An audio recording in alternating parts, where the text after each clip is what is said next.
ज्ञान का धनी बनाने में उनकी माँ का अहम रोल रहा है। वैसे तो आप सभी को पता है कि किसी भी बालक का प्रथम गुरु माँ ही होती है, और माँ ने, उनकी माँ श्रीमती जीजाबाई जी, उन्होंने उन बालक को ओजस्वी बनाने के लिए बचपन से ही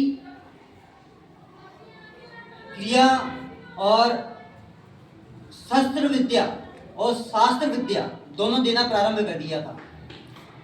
उन्होंने शिवाजी महाराज जी को रामायण, महाभारत, गीता, उपनिषद सभी का अध्ययन कराया, और छोटे होने के कारण पढ़ तो पाना सभी के लिए संभव नहीं था, लेकिन उन्होंने कहानियों के माध्यम से उन्हें सुनाकर उनमें वे सारे के सारे गुण उनके अंदर भर दिए जो किसी एक महापुरुष में हुआ करते थे।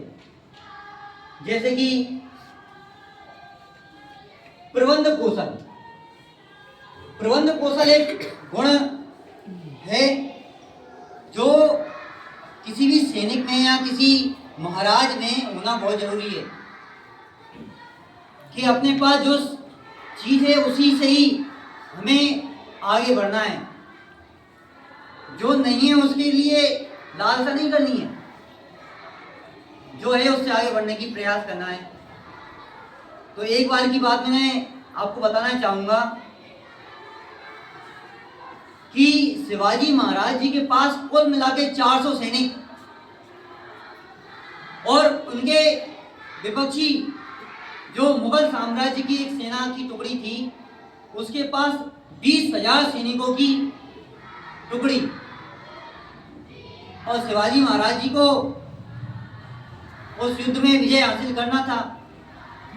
20,000 के बीच में 400 सैनिक कितनी देर तक टिक पाते, लेकिन उन्होंने कहा कि एक सैनिक को खड़ा करने के लिए कई वर्षों की मेहनत करनी पड़ती है।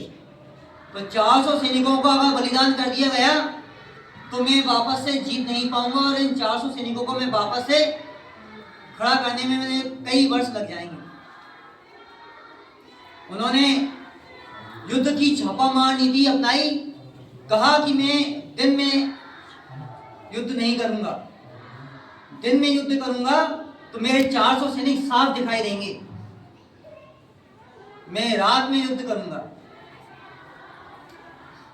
और 10 दिशाओं में उन्होंने कहा कि आप तो इतनी मसाले लगाए हो पेड़ों पेड़ों पर, और रात में सारी मसाले जलाएंगे अपन। रात में मसाले जलाई। 20,000 सैनिकों के सामने जब मसाले जलती हुई दिखाई दी, उन्होंने कहा कि ये तो लाखों से भी ज्यादा सैनिक हैं और हम 20,000 सैनिक कुछ नहीं कर पाएंगे। उनकी 20,000 की सेना की टुकड़ी दबे पांव वापस लौट गई और 400 सैनिकों से उन्होंने एक छोटा सा युद्ध जीत लिया। इसे कहते हैं सेना का प्रबंधन। फिर दूरदर्शिता का गुण भी उन्होंने बहुत कूट के भर दिया था।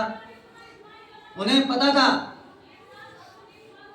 कि किसी युद्ध को लड़ने के लिए आपके पास धन का होना जरूरी है और सेना का होना जरूरी है। मुगल साम्राज्य से लड़ पाना अभी संभव नहीं था, लेकिन उन्होंने अपने ही हिंदू साम्राज्य के ऐसे राजाओं से युद्ध लड़ा जो उनके अधीन थे और उनके पास सेना थी, लेकिन वो साथ नहीं दे रहे थे। जिसने मित्रता का हाथ बढ़ाया और हाथ थामा, उसको मित्रतापूर्ण अपनी टोली में शामिल कर लिया। लेकिन भाई तो भाई होता है, भले चाहे वो रूठ के जाए चाहे कैसे ही जाए।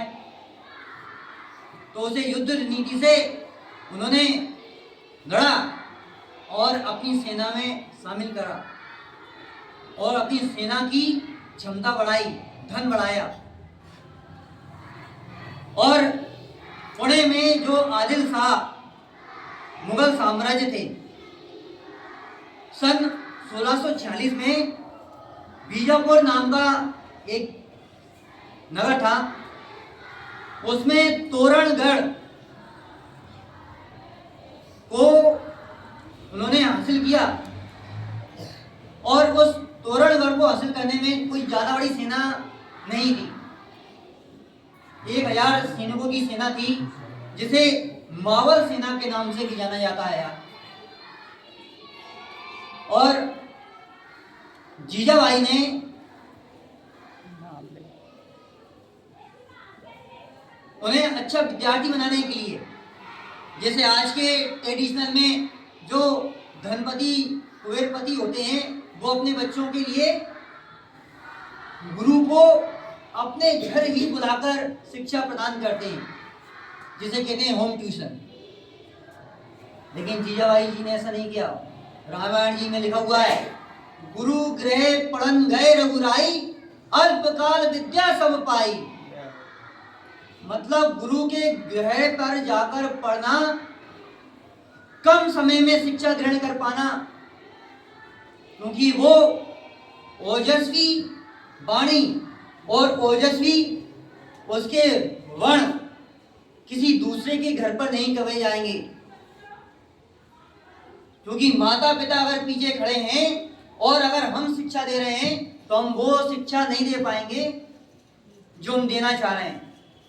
क्योंकि भय बिन पीठ भई ना, भय के बिना पीठ भी नहीं हो सकती है। जीजाबाई ने शिवाजी महाराज में वे सारे ओजस्वी गुणों को समाहित करने के लिए कई मेहनत करी। फिर व्यक्तित्व का धनी बनाने में उन्होंने